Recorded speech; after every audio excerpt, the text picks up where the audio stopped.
Party ஸ்தாபனராகட்டும், அவர் தலைவராகட்டும், அவர் வந்து மறைஞ்ச பிறகு அதுக்கப்புறம் வர்ற ஒரு சந்ததிங்க வந்து அது கட்டி காக்கிறதுக்கு எவ்வளோ கஷ்டப்படுறாங்க, எத்தனை பேர் ஃபெயில் ஆகிருக்காங்க, எவ்வளோ திண்டாடிட்டுருக்காங்கன்னு சொல்லி பக்கத்து மார்க்கள் நடக்கிறதெல்லாம் நீங்கள் எல்லாம் கேள்விப்பட்டிருப்பீங்க, பார்த்துட்ருப்பீங்க. அது எவ்வளோ சர்வ சாதாரணமாக அவர் செஞ்சுட்டு போயிட்டுருக்கார்.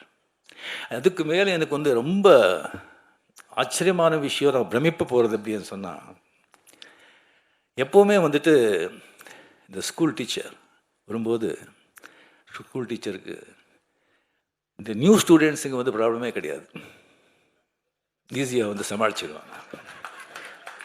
இந்த பழைய ஸ்டூடெண்ட்ஸுங்க இருக்க பாருங்கள், அவங்கள சமாளிக்கிறது சாதாரண விஷயம் இல்லை. இங்கே ஏகப்பட்ட பழைய ஸ்டூடெண்ட்ஸ், நான் அங்கே பார்த்து சொல்கிறேன், தேவசம் ஏகப்பட்ட பழைய ஸ்டூடெண்ட்ஸ். அது சாதாரணமான பழைய ஸ்டூடெண்ட்ஸ் இல்லை,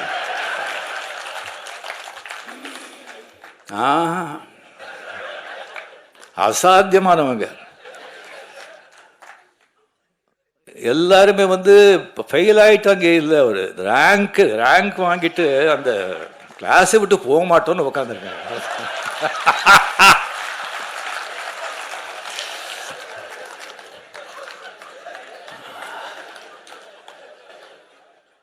கலைஞரோட வந்து தம்பி சின்ன வயசுல இருந்தெல்லாம் பார்த்து இதுக்கு இருக்கிறவங்க வந்து அவங்களெல்லாம் சமாளிக்கிறது சாதாரணங்க.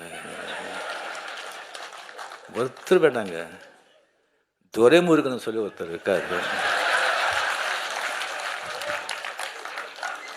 கலைஞர் கண்ணிலேயே மருளிட்டு ஆட்டினவர் அவர். அவருக்கு ஏதாவது விஷயம் சொல்லி இப்படி போகிற இப்படி பண்ணுறோன்னே எப்படி இருக்குது, எப்படி நல்லா இருக்குது அப்படின்னு சொன்னால் அப்படியா சந்தோஷம் அப்படின்னு சொன்னால் அது என்ன நல்லா இருக்குன்னு சொல்லி சந்தோஷம் சொல்கிறாங்களா, என்னடா இப்படி பண்ணுறீங்கன்னு சந்தோஷம் சொல்கிறாங்களா, ஒன்றும் புரியாது. Stalin sir, hats off to you. Rajini வந்து கலைஞர் அரங்கில் வந்து புத்தக வெளியீட்டு விழாவில் பேசியிருக்காருங்க. ஒரு அதை வந்து அது திமுகவுடைய அவன் பிரதிபலிப்பு மாதிரி தெரியுதா? நீங்கள் அதை எப்படி பார்க்க?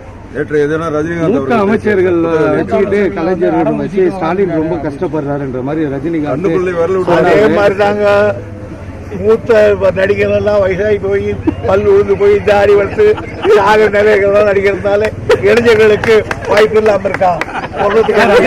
வழிவிட்டு வழி நடத்தி கைப்பிடிச்சு கூட்டிட்டு போனோம். நேற்று ரஜினிகாந்த், சூப்பர் ஸ்டார் ரஜினிகாந்த் அவர் பேசும்பொழுது எதற்கு தெரியுமா மிகுந்த அதிகமான கைத்தட்டல் நீங்கள் கேள்விப்பட்டிருப்பீங்க. நான் சொல்லக்கூடாது, நான் சொன்னா நான் ஏதோ ஒரு மனசுல வச்சுக்கிட்டு சொல்றேன்னு நினைச்சுவீங்க. தொலைக்காட்சிகள்ல நீங்களே பார்த்திருப்பீங்க. ஓல்டு இஸ் கோல்டு தான். செய்திகளை உடனுக்குடன் தெரிந்து கொள்ள உடனே சப்ஸ்கிரைப் பண்ணுங்க.